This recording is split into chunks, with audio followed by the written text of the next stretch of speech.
Adam Booth here, Upshift Online. I'm out riding today the 2020 KTM 890 Rally. That Rally is an important addition to this model. The regular 890 is awesome, but if you've got roughly about $5 extra grand, maybe in that area, you can get the Rally. So the key thing with the Rally is the suspension. It's WP, it's kind of, they call it kit, cone, it's updated suspension, longer travel, and what that does, it just gives this bike more life off-road. If you're not a guy who's ever gonna go hammering off-road or kind of just chill on dirt roads, the Rally, you probably don't really need to go that way.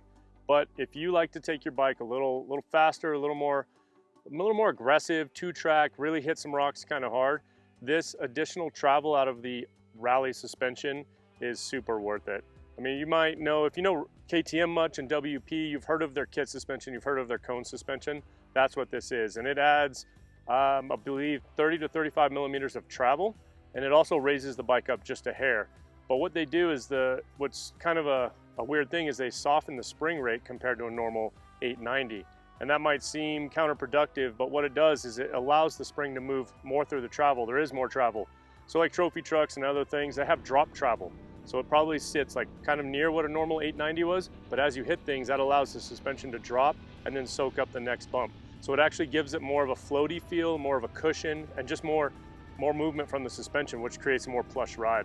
This thing does really well over the little stuff, washboards, just cruising down roads. You can sit on the seat, kind of just relax, whereas some bikes, the little sharp edge bumps will travel right through the bike and into you. So if you're not standing up for that stuff, you feel it a lot more.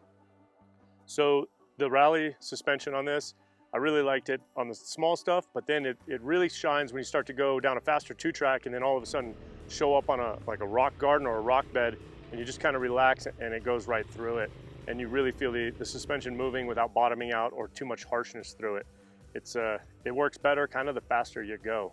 Another addition to this bike, this is a friend of Upshift. We've borrowed this bike. We don't personally have a Rally from KTM. He has a few little additions on this thing. So the Rally does come with a Krapovich rear exhaust. That's pretty sweet. And then our friend at Upshift, not we, we're riding his bike. He has the Scott stabilizer on here. So 890s, they benefit a lot from a stabilizer. You know me, I love stabilizers on everything.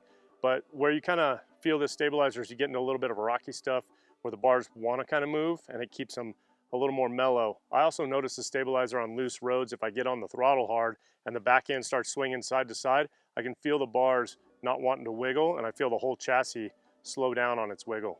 So that's a nice thing to have. It's a little extra cost, but well worth it. So you might ask, like, why do you need a Rally model? Why do you need to add another $5 grand and upgrade the suspension? Is the 890 good enough? The 890 is great. It's awesome. And it serves its purpose and works for majority of the people. But there are those guys out there who just go a little harder and a little faster and want to take this thing places it's probably not supposed to be, but it will handle it. So that Rally suspension, that kit suspension, that cone suspension, that gives you the opportunity to do that. The only downfall for somebody like me to this is that the Rally model comes with a Rally seat, and that thing is it's like a race seat, Rally seat, and it's taller. And I'm only 5'8", 5'9". I cannot touch the ground on this thing. I have to do the full side saddle, thigh on the seat, and the Rally also comes with wider foot pegs, and so that's even bigger. And so you're trying to step off of this thing. It's a challenge for me. Once I'm rolling, I'm super good and I'm happy and it's comfortable. But stopping or really slow technical stuff, it gets me a little nervous. I would personally ditch this seat, and I would find the lowest seat possible so I can touch the ground better. If you're 6 feet tall, 6'1", whatever, a big guy, that's not going to even be a concern for you. But the shorter guys, 5'8", 5'7", it's going to be a struggle. So that's something you would have to take into consideration when thinking about putting this Rally style suspension on your bike or buying a Rally, is the ability to touch the ground. So if you have a regular 890, you don't have to go out and buy a new Rally bike to have a Rally bike. The main difference is the suspension, the slip-on exhaust, and this seat. The motor's the same, the modes are the same, the brakes are the same. Literally the difference between the 890 and the 890 Rally for all purposes is this bitch and kit suspension WP stuff. So hey, you got an 890, you love this suspension idea, you need more travel, you can go to KTM and you can buy their kit suspension, their cone valve, this setup, and make your bike essentially a Rally. I don't know the exact price, but I know it's somewhere between $5 grand and $6 grand. So the cost on a rally is right under 20 grand already. So if you have an 890, there's no reason not to just get the suspension.